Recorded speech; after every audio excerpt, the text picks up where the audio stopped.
and different. Because he has supernatural powers, he was told to keep those powers hidden, but Sonic was still a kid, playful, stubborn, and full of attitude. He didn't like rules. Soon, he rushes back home where Longclaw, a wise old owl who raised him like her own child, waits for him. Longclaw warns him, "Sonic, never use your powers in front of anyone. If someone sees you, you'll be in danger." Sonic laughs and says, "Danger? No one can see me, I'm too fast." But before they can talk any further, a tribe of echidnas attacks. Longclaw sees them coming and quickly grabs Sonic, flying him high into the sky. Arrows are fired, one hits Longclaw's wing and she starts to fall. Sonic panics, but Longclaw, in pain, says, "You have a gift, Sonic, a power no one else has, and people will always try to take it from you. The only way to survive is to keep running." She takes out a golden ring from her pouch. It glows, creating a portal to another world. This leads to a place called Earth. You'll be safe there. As strange creatures close in, she hands him the entire bag of rings and tells him to go. Sonic hesitates. He doesn't want to leave her, but the portal closes, and he's gone. Longclaw disappears behind him. 10 years later, we arrive in a quiet little town called Green Hills. Here we meet Tom, a small-town police officer who takes his job seriously, even though nothing exciting ever happens here. He spends most days checking car speeds on empty roads. No cars and just silence. Bored, he even checks the speed of a turtle. But suddenly, zoom! Something races by at unbelievable speed, and Tom's radar gun goes crazy. He looks around, but there's no one. Only a single blue hair left behind. He thinks it's a glitch and drives off. Meanwhile, Sonic, who caused the radar blast, saves that same turtle from being crushed under a car. He zooms the turtle around the forest for a fun, super fast ride, then gently sets it free. Later, Sonic returns to his hidden cave in the woods, his secret home, filled with all kinds of human stuff he's collected over the years. He works out, reads comics, and just enjoys life. He knows that if he ever gets discovered, he'll have to use his rings to escape to the Mushroom Planet, a weird world covered entirely in mushrooms. But for now, he's happy here. Green Hills feels like home. The people are kind and simple. Sonic never shows himself, but he secretly admires Tom, the cop who always helps everyone, even animals. Sonic calls him the Donut Lord because Tom always talks to his donuts before eating them. Tom lives with his girlfriend Maddie, a kind-hearted veterinary doctor. Sonic never talks to them, but deep down, he feels like they're his family. He watches their lives from afar, laughing when they laugh, smiling when they're happy. One night when Tom comes home, Maddie surprises him with great news. She's been promoted to a new job in San Francisco. Both are thrilled, though it means leaving Green Hills behind. Tom dreams of helping more people, and this move might just be his chance. We now see Sonic again, standing near a baseball field, watching a game in full swing. He's completely fascinated. He loves how the players cheer, how the crowd goes wild, and deep down, he wishes he could play too. But sadly, Sonic can't. He can't let anyone see him. A little later, when the field empties out and everyone goes home, Sonic decides to have some fun of his own. Using his super speed, he becomes every player on the field, the batter, the pitcher, even the one catching the ball. He runs, slides, and scores, all at once. He's having the time of his life, but soon, that excitement fades, because there's no one there to cheer for him, no one to give him a high five, and that loneliness hits hard. Sonic realizes that no matter what, he'll always have to stay hidden. Frustrated and sad, he starts running around the baseball field, faster and faster, until blue lightning bursts from his body. His energy builds up to an uncontrollable level, and in one massive surge, he releases a shockwave that knocks out power, not just in Green Hills, but across the entire Pacific Northwest. Cut to the US government headquarters. Inside a high-level meeting room, chaos unfolds. Top officials are debating what just happened. "Could this be some kind of electromagnetic pulse?" one of them asks. "Impossible," another replies. "No EMP could generate that kind of power." Everyone's confused. Then someone adds, "NASA confirmed. This wasn't an alien attack or a power plant failure." The room falls silent until the president speaks up. "We need someone brilliant enough to solve this mystery, even if he's a bit eccentric." Everyone immediately knows who he's talking about, Dr. Robotnik. The president continues, "He might be strange, but he's the only one who's cracked cases like this before." Back at the baseball field in Green Hills, the military is already investigating the site. A massive high-tech truck rolls in, and out steps Dr. Robotnik himself, followed by his loyal assistant, Agent Stone. Robotnik wastes no time showing off his arrogance. "You can all stand down," he sneers at the army officers. "From here on out, this is my show." He deploys a swarm of sleek, advanced drones into the forest. The drones scan everything around, until one detects something unusual, Sonic's footprints. Robotnik examines the data closely and says, "These aren't human. I've matched them with every known species on Earth. Nothing fits. That means it's from another world." His eyes light up with excitement. Finally, something extraordinary. He sends his entire team to track down the creature. Drones and soldiers spread out, surrounding the area. Meanwhile, far away in the woods, Sonic watches everything from a distance. He immediately realizes they're here for him. Panicked, Sonic rushes back to his hideout. He starts packing his things, grabs his bag of rings, and prepares to open a portal to the Mushroom Planet. But just as he's about to throw a ring, he hears something. Footsteps. Someone's nearby. Sonic freezes, and instead of escaping, he decides to hide and find out who's coming. We cut to Tom, talking to Maddie on the phone late at night. Everything seems normal until he hears a noise outside, the sound of a trash can tipping over. He sighs. Ugh, not again. Those raccoons are back, he mutters. Grabbing his tranquilizer gun, Tom steps out to check. But what he finds is not a raccoon. It's Sonic, hiding in his garage. Sonic's trying to stay out of sight, ready to open a portal and escape to the Mushroom Planet. Just as he's about to throw the ring, Tom walks in, and both of them freeze in shock. For a split second, they just stare at each other. Then, bam! Tom accidentally fires the tranquilizer. The dart hits Sonic right in the leg. As he starts to lose consciousness, his eyes catch something on Tom's t-shirt, the word San Francisco. The ring in his hand reacts. A golden portal opens up in the air, and all of Sonic's rings fall through it, landing on top of a tall building somewhere in San Francisco. Sonic tries to reach them, but collapses before he can do anything. Tom is completely freaked out. He traps the strange blue creature inside a cage, trying to figure out what just happened. After a while, Sonic wakes up and effortlessly breaks free. Tom's eyes widen in disbelief. The creature is talking, like actually talking. Tom panics, thinking maybe Sonic's some kind of alien trying to abduct him. Before they can even clear the confusion, Dr. Robotnik and his team arrive at Tom's house with an army of drones. Sonic panics again and says, "Listen, I need your help. I can barely move because of your dart, and if they catch me, they'll experiment on me. Or worse." Tom hesitates for a moment, but decides to help.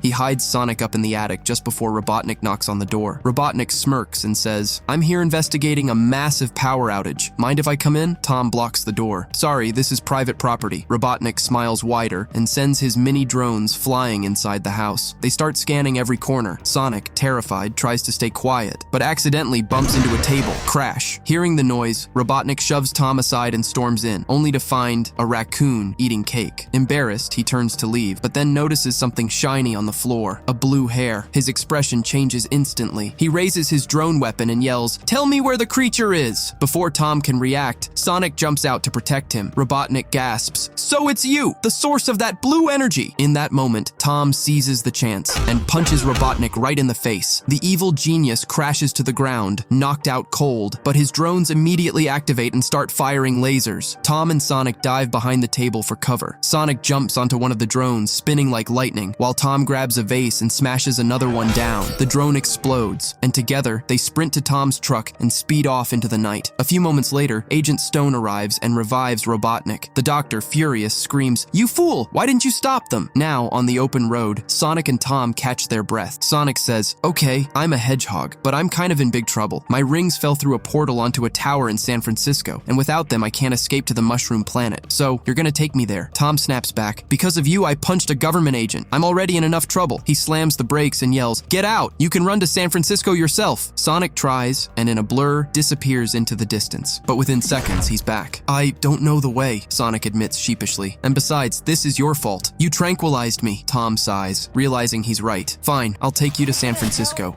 As the sun sets, the two unlikely companions hit the road, the start of a crazy adventure neither of them saw coming. That night, they pull over to rest. Tom steps out to call his friend Wade from a nearby payphone, while Sonic waits inside the car. Curious, restless, and full of questions, Tom quickly calls Wade and says, "Don't tell anyone I called you," but Wade nervously replies, "Doctor already knows, because he's right here." The very next second, Dr. Robotnik grabs the phone, smirks coldly, and says, "Tom, you punched me once. Now I'm not letting you get away." Tom rushes back to the car, only to find Sonic missing. He looks around and figures Sonic must have gone into the nearby bar. Inside, Sonic is having the time of his life. Tom storms in and says, "We have to leave right now." But Sonic grins and says, "Hey, today's my last day on Earth. Can't I have just a little fun?" When people ask about Sonic, Tom nervously says, "Oh, he's got this rare condition. That's why he's so, hairy." Sonic bursts out laughing. Then Tom sighs and says, "All right, make a bucket list." Sonic looks confused. "Bucket list? What's that?" Tom explains, "It's all the things you want to do before before you die. Sonic gets super excited and starts writing things down, but suddenly goes quiet. Softly, he says, "I haven't done anything yet, and tomorrow I'll be gone." Tom looks at him, his eyes heavy with emotion. He smiles and says, "All right, one more hour. Let's finish your list." And so, Sonic goes wild, playing games, riding the bull, dancing with people, checking off half the list in one night, but then a few thugs mess with him. A fight breaks out. One of them swings at Sonic, and that's when Sonic activates his power. The entire place freezes. Time itself stops. Sonic zips around, taking everyone down in seconds, then smirks and says, "Well, that's another thing off the list." Tom pulls him out of the bar, both laughing as they escape. Later that night, they stop at a motel. Tom tells him, "You can have all the fun you want here." Sonic grins, and in a blur of blue, he trashes the whole room in seconds. Then he flops on the bed and falls asleep. Tom notices Sonic's bucket list lying nearby. At the very end, one wish stands out: make a real friend. Tom goes silent. He realizes Sonic's never had one. Meanwhile, the news flashes on TV. Dr. Robotnik has declared Tom a terrorist. Every cop in the state is hunting him down. At the same time, Robotnik and Agent Stone arrive at the bar, use the CCTV footage, and track Sonic and Tom heading towards San Francisco. To stop them, Robotnik sends out a massive, high-tech battle tank. The tank attacks Tom's car. Sonic gets furious, electricity crackling all over his body. He turns into a lightning bolt and destroys the tank completely. Tom and Sonic cheer, thinking it's over. But suddenly, a monster car emerges from the wreckage and attacks again. Sonic races forward, using the car's own weapons to blow it apart. Just when they think it's done, a small drone bike bursts out. Tom says, "This one's mine." He hands the wheel to Sonic, grabs his flashlight, and takes out the bike in style. But then, another mini-drone shoots out, slicing through the car roof with a laser. Sonic catches it and crushes it, but a bomb sticks to his hand. Tom pulls over, trying to help remove it, but it's stuck tight. Finally, Sonic uses a screwdriver to pry it off, sticks it onto a rock, and the moment it explodes, Sonic collapses to the ground, unconscious.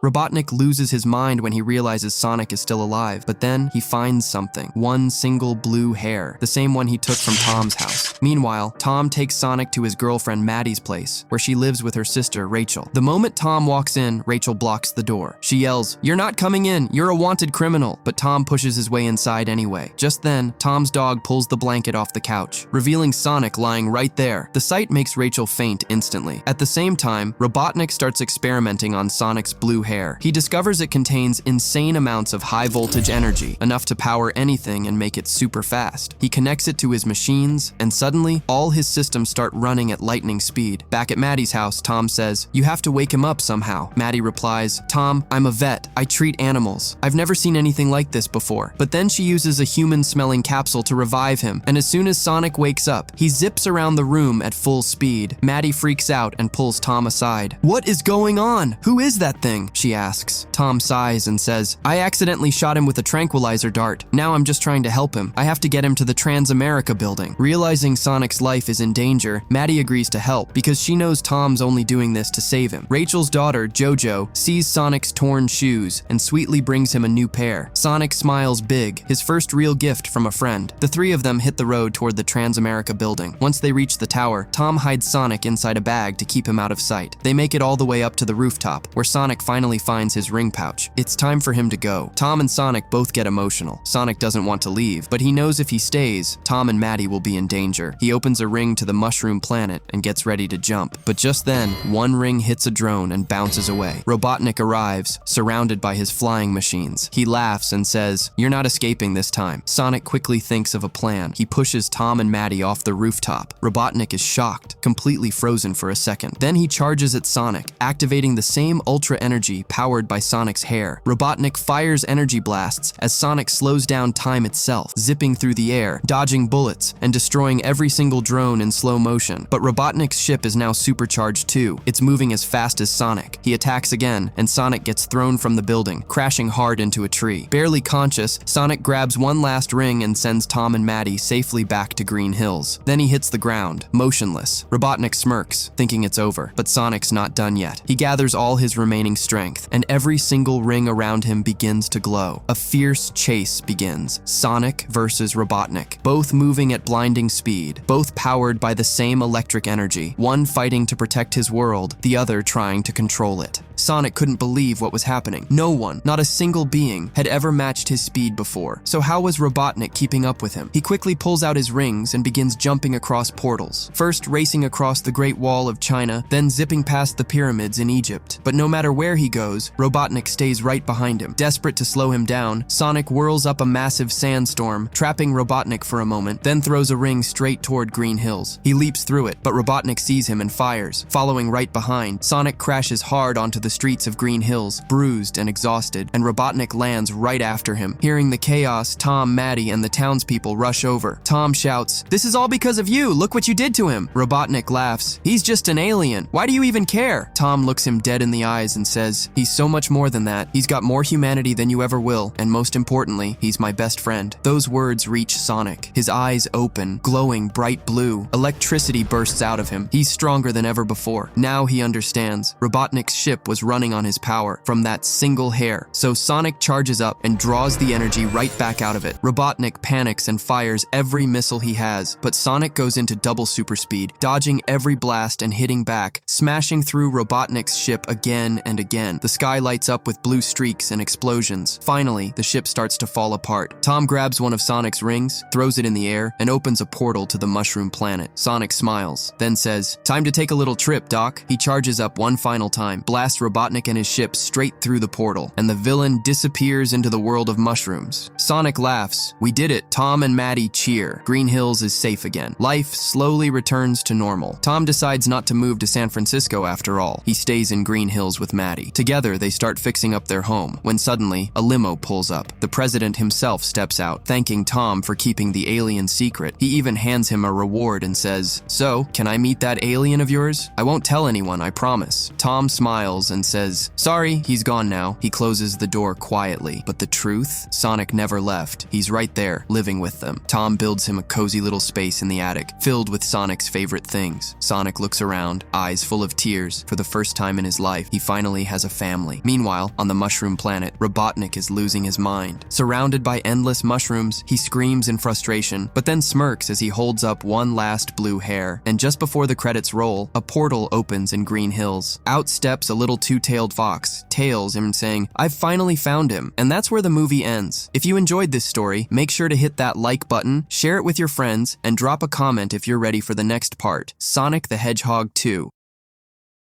We're out of time. I'm going. No, Sonic! I haven't disabled the traps yet! Too late! Look at me, I'm running on the wrong side of the road! Well, I gotta take in the sights. Paul, John, George, the other one! Loud American coming through! Excuse me, pardon me, hello, governor. Which way to Hogwarts? Hear ye, hear ye! Sonic the Hedgehog wants a cup of tea! Hold this for me, please. You're not gonna make it! I can make it. You're not gonna make it! I'm gonna make it! I'm not gonna make it! I'm not gonna make it!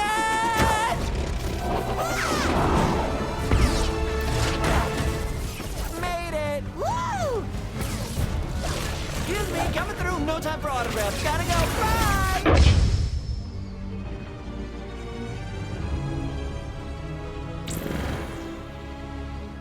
Our destiny awaits. Stop right there, Robo-Scum. Let's do this! Copy!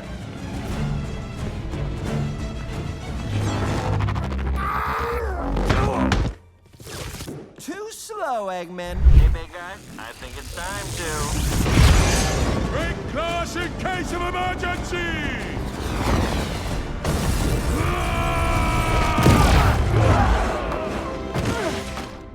Ha!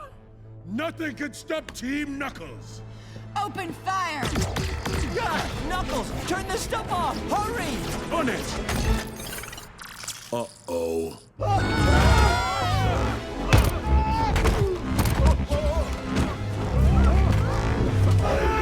Ha! See how you like...